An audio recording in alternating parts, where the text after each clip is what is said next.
Backstage, we have confirmed that you are not feeling any symptoms of COVID-19 this morning and have read all educational materials pertaining to this vaccine. Before, I have a couple questions for you. Have you ever had a serious reaction to any previous vaccines? And are you taking any blood thinners or have any blood disorders? Are you pregnant or breastfeeding? Are any of you immunocompromised or on immunosuppressants? All right. Good to go.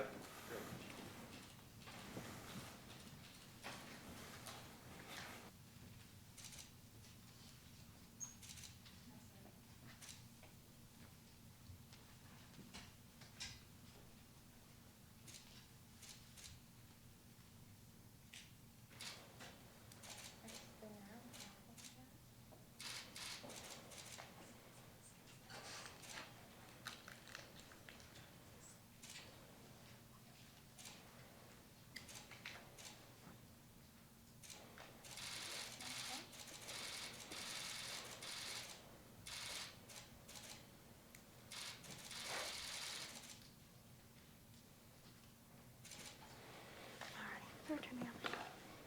It's really asleep.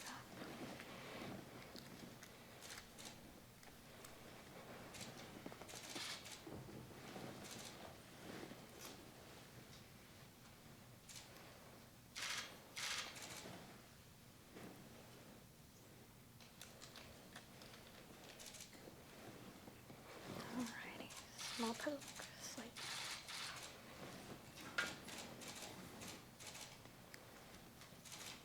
Of course. Sir, just need your shoulder, your left shoulder.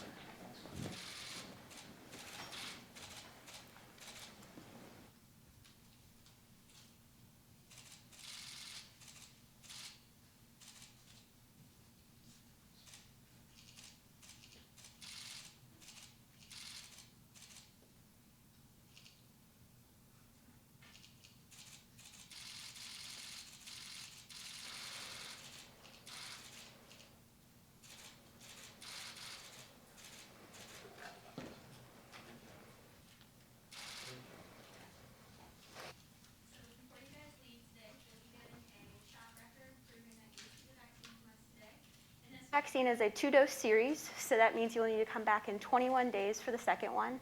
Again, with any vaccine, you could have a pretty sore arm at the injection site, maybe some redness, but if anything else happens, make sure to contact a medical provider or go seek medical care, okay? Thank you.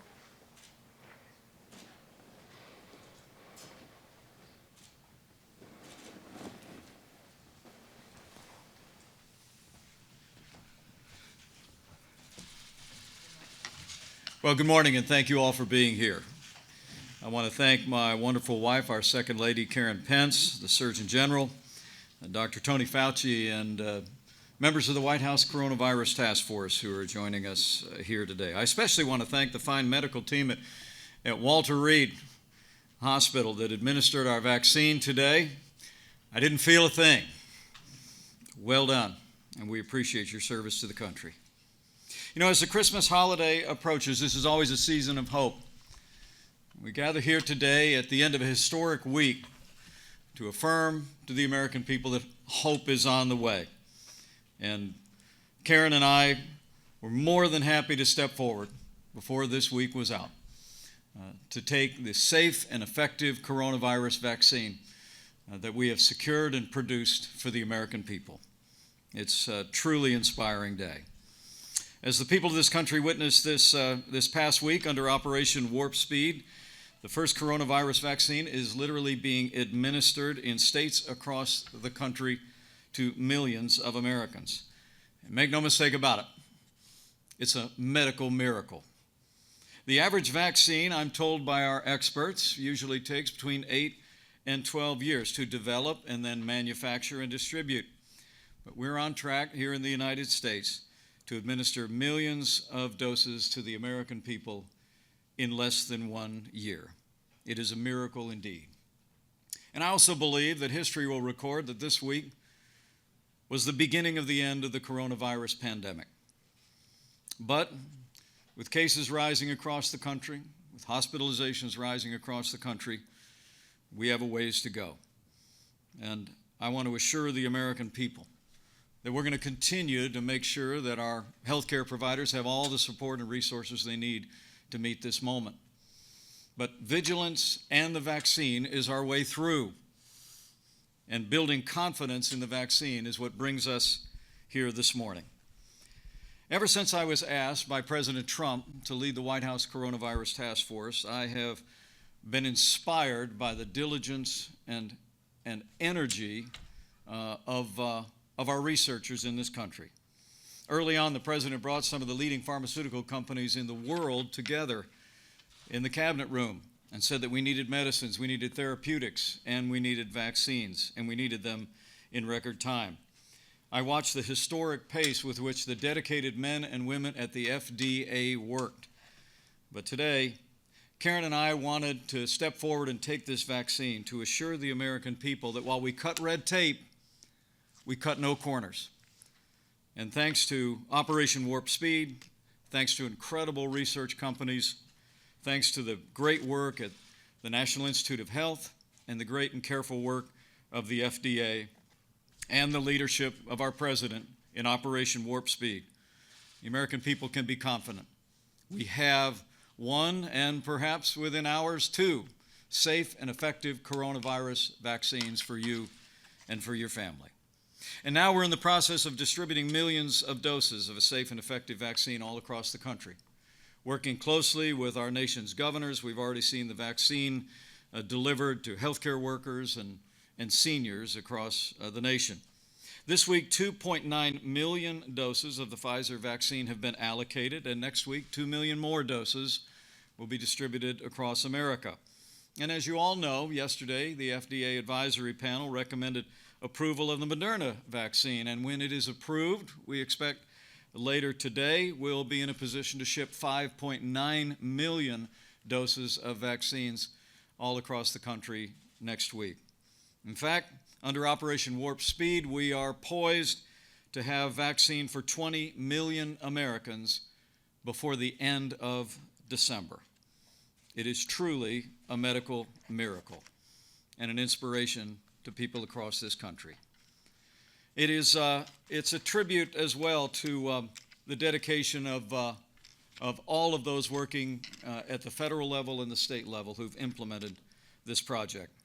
From early on, President Trump gave the White House Coronavirus Task Force one mission, and that was to save lives. And in the midst of one of the most challenging years in the life of this nation, I truly do believe that despite the heartbreak and hardship that we have endured as a nation, that we've done just that. Working with members of the White House Coronavirus Task Force these last 10 months, we scaled testing. Now we're doing nearly 2 million tests a day. Have performed more than 200 million coronavirus tests across America, and the FDA just approved the first over-the-counter coronavirus test for at-home testing for the American people. Working with the great team at FEMA and with the Department of Defense, we identified and distributed literally billions of medical supplies to our doctors and nurses and hospitals, and will continue to ensure that all of our caregivers in this country have the resources and the support they need to continue to meet this moment. We saw to the development of therapeutics, remdesivir, monoclonal antibodies, the good use of steroids and other methods that have literally saved lives across the country. And as we gather here today and as we celebrate this week, we secured a safe and effective vaccine that's being distributed all across America. I would be remiss if I didn't take this moment at the end of this challenging year simply to say thanks to the men and women who served on the White House Coronavirus Task Force. You will hear from several of them in just a few moments. But let me give credit where credit is due. I want to thank Dr. Tony Fauci and Dr. Deborah Birx. I want to thank Dr. Robert Redfield and all the great men and women at the CDC. I want to thank Secretary Alex Azar of HHS and Seema Verma at the Center for Medicaid and Medicare Services. And I also want to thank the great team at FEMA that has stood up the greatest national mobilization since World War II. And Pete Gaynor, General Sanford, and all of those that have worked to make sure that that the American people and our healthcare workers have the supplies they need has made an extraordinary difference in the life of the nation. I'm also grateful for the steady hand and leadership of Dr. Ben Carson, who has been with us every step of the way. I know I speak for every American when I say, and I speak for our president when I say thank you for your service in this year and in the days to come. The truth is, the American people deserve to know that we've never been more prepared to combat the coronavirus than we are today. And even while we see cases rising and hospitalizations rising and heartbreaking losses, we'll continue to marshal the resources that we have secured as a nation, including a safe and effective vaccine, to meet this moment. But that being said, it's important that every American remember that all of us have a role to play. The way through this challenging time is vigilance and a vaccine. The day will come when we put the coronavirus in the past, but it will be a combination of all the efforts that I just described, a vaccine that is safe and effective for the American people, but also the ongoing vigilance of every American.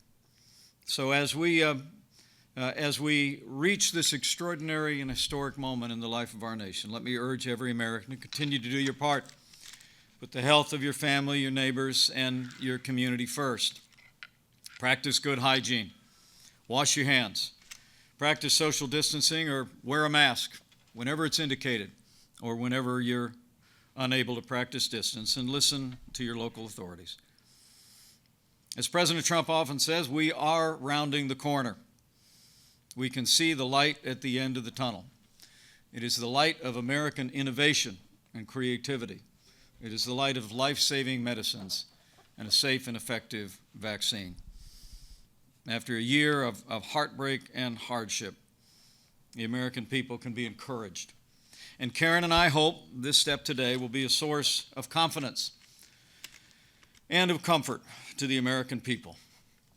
That thanks to all the men and women who've operated under Operation Warp Speed, that we have a safe and effective vaccine, and that these days of hardship and heartbreak will, in a day not too far in the distance, will be put in the past. So with gratitude for the American ingenuity of our research companies, with gratitude for the incredible healthcare workers who have met this moment and continue to meet this moment in the life of the nation, with gratitude for all the officials at the federal and state level, and gratitude to our president for his vision with Operation Warp Speed, I'm confident that we will get through this, together, and we will heal our land. So thank you all very much.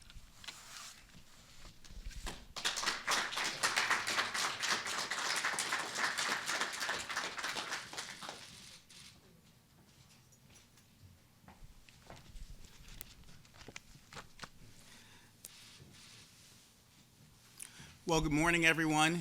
Thank you, Vice President Pence, for your leadership of the Coronavirus Task Force. And to the task force members here today, Administrator Verma, Administrator Gaynor, General Sanford, Dr. Redfield, my buddy, Ben Carson, and one of my mentors, Dr. Fauci. Thank you so much for the work that you have all done. It's been a marathon. And the last couple of miles of a marathon, as the Vice President says, are always the hardest. But by golly, the finish line is in sight. So we've just got to keep on running. American people, we need you to keep on running. We're going to get there. We have our research community, as well as the tens of thousands of study participants across the country, to thank for showing us that there is a light at the end of this tunnel. And I have to acknowledge the many people of color represented among the researchers who developed the vaccine. Shout out to Dr. Corbett at NIH, an African-American female who helped develop these vaccines. Thanks to the scientists and doctors who reviewed it, particularly those of color, and the study participants who bravely volunteered to demonstrate its safety and efficacy. And Dr. Fauci and I have been working for months to make sure the trials are representative of the population so that everyone can feel safe getting this vaccine. Professionally and personally, to everyone who has made this day possible, thank you with all of my heart. As a practicing anesthesiologist at Walter Reed Hospital, a frequently deployed member of the U.S. Public Health Service Commission Corps who's helped stand up multiple COVID-19 testing sites, and an individual with asthma and high blood pressure, I am acutely aware of my own increased risk for COVID-19 exposure and the comorbidities that increase my risk of complications. And as the U.S. Surgeon General and a Black man, I am equally aware of the symbolic significance of my vaccination today. As I've discussed with faith leaders as recently as last night, the creation of these vaccines is a gift from above.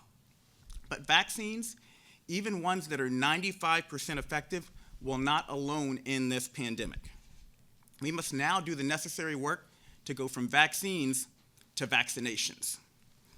It would truly be the greatest tragedy of all if disparities in COVID outcomes actually worsened because the people who could most benefit from this vaccine can't get it or won't take it. Working to combat mistrust and misinformation will be critical if we are to ensure the equitable protection of all Americans against COVID-19. Lack of trust, especially in communities of color, is not without good reason. The shameful Tuskegee experiments occurred within many of our lifetimes. To truly promote confidence in these vaccines, we must start by acknowledging this history of mistreatment and exploitation of minorities by the medical community and the government. But then we need to explain and demonstrate all that has been done to correct and address these wrongs.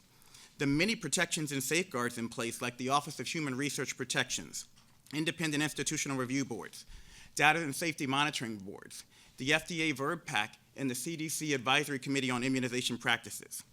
These are all there to make sure tragedies like the Tuskegee syphilis experiments or the exploitation of Henrietta Lacks never, ever happen again.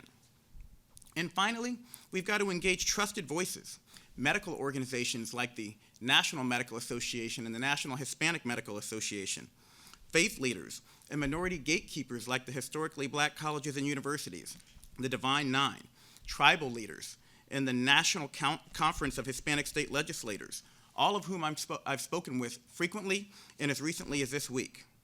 Because when these gatekeepers are informed and confident, their communities will be informed and confident. I want to close by saying I know the importance of representation. Many of you have heard me tell this story. I never believed I could be a doctor, much less the Surgeon General of the United States, because I'd never met another Black doctor, even though I had straight A's. The first doctor I met of color was Dr. Ben Carson when I was in college. It took me that long to believe that I could be it, because it took me that long to see it. And that's why I could not be more pleased or feel more called to receive this vaccine, that so many people of color had a hand in developing and testing, and that has the potential to correct at least some of the health disparities this pandemic has unveiled. And finally, to all the people of this great nation, it is not only okay to have questions about a treatment that you're being offered, it's normal, and I want you to understand that. But what is not normal is to let misinformation or mistrust cause you to make a decision that is bad for your health. So I promise I will keep working. I'll keep working day and night to make sure you get your questions answered and to restore your trust. I got the facts, and I made a choice to protect my health. When it's your turn, I need you to be informed, and I need you to make a choice that's going to be appropriate for your health. Thank you so much, and I'll turn things over now to Dr. Fauci.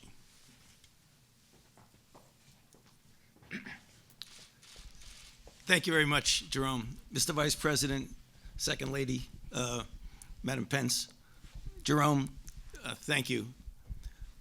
I really feel extraordinarily privileged and honored to be with you here today to make a few comments about a most extraordinary undertaking that you see here today, culminating in something that is an actionable intervention that will get us out of the extraordinary experience that we've had over the last year. As I was sitting here listening to the remarks of Vice President Pence and Jerome, I was looking over at Bob Redfield and recalling that it was about a year plus a few weeks that Bob called me up one evening at home and told me, I think we have a problem. I'm getting information from my sources in China that there is something very unusual going on there, and I'm very concerned about it. Literally, a week and a half later, the effort that led to where we are today to see the Vice President of the United States and the Surgeon General get vaccinated with a safe and effective vaccine, literally a few days after that, the work began to develop the vaccine. And what we saw was the marriage between years of fundamental, basic, and clinical research that led to the extraordinary technology that have allowed us, and when I say us, I mean the medical community, so many people from so many different agencies in academia, in government, and in industry, to do something that is truly unprecedented. So we started literally days after that phone call that I had with Bob, and over a period of months, as opposed to years, we saw the development in record time of a vaccine that is shown to be safe and effective. We want virtually everyone eligible to get this vaccine ultimately. Two questions get asked when people have hesitancy or reluctance to get vaccinated. Did you go too quickly is the first. The answer to that is the speed was a reflection of extraordinary scientific advances and did not compromise safety, nor did it compromise scientific integrity. The next question is, okay, but what about the fact, is it really safe and is it really effective? Or is this something the government is trying to put over on us? Is this something the companies want to take advantage of? Well, let's take a look at what's happened over the past few months. We've had clinical trials, and thanks to the volunteers in that trial, in tens of thousands who have put themselves on the line to prove to the country and the world that these are safe and effective products. The decision as to whether or not it's safe and effective was not in the hands of the company, nor was it in the hands of the administration. It was in the hands of independent body of individuals, scientists, vaccinologists, ethicists, statisticians, to examine the data independently and say it is ready to look at for approval, at which point the company submits it to the FDA, and together with the advisory committee of the FDA, make the decision it is now ready to go. So the process was independent and totally transparent, which brings us to where we are today. This important symbolic vaccination of the Vice President of the United States and the Surgeon General of the United States, which is something we want to be symbolic, to tell the rest of the country the time is now to step to the plate, and when your time comes, to get vaccinated. Because when we're speaking to you here today, I often say it is really bittersweet. The bitterness is the fact of what the Vice President mentioned. We still are in the middle of a very difficult situation with record numbers of cases, hospitalizations, and deaths. But the sweetness is the light at the end of the tunnel, which I can tell you as we get into January, February, March, and April, that light is going to get brighter and brighter. And the bitterness is going to be replaced by the sweetness. And we all hope, and I think this is doable, that by the time we get to several months into this year, we will have enough people protected that we can start thinking seriously about the return to normality. And that's up to all of us to step forward and get vaccinated. Thank you.